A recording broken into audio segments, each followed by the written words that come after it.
Tenemos la canción Cansancio después de la marcha. Bueno, si antes hemos hecho la cancioncita Marcha Punchanchera, pues ahora esta es parecida, pero en lugar de 2×4 es un 3×4.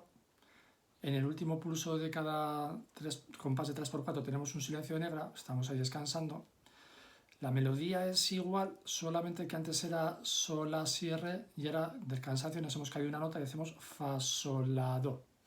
Para hacer fa, sol, la, do, bueno, podríamos hacer fa en la tercera, sol en la quinta, si la tuviéramos en la quinta fila, la y do en la cuarta, como es para hacer la misma posición que la marcha punchanchera.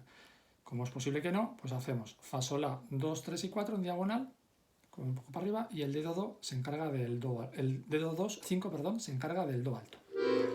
Entonces ahora cuando vamos a juntar, tenemos que cuidar, por ejemplo, un compás. En la izquierda hay fa mayor y do mayor, no tenemos nada más. Entonces ahora al juntar, 1, acorde, mantengo la derecha y ahora suelto y solamente la izquierda.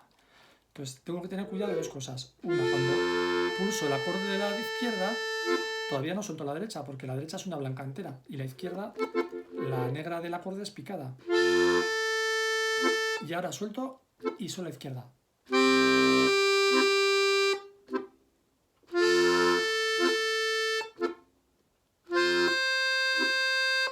Me he confundido de la mano izquierda porque he hecho, en vez de fa mayor, en vez de do mayor, en el cuarto compás he hecho fa mayor.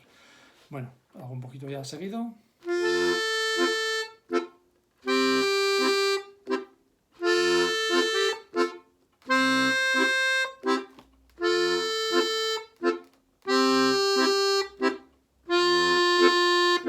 No pone, pero cambio el fuelle para que me llegue.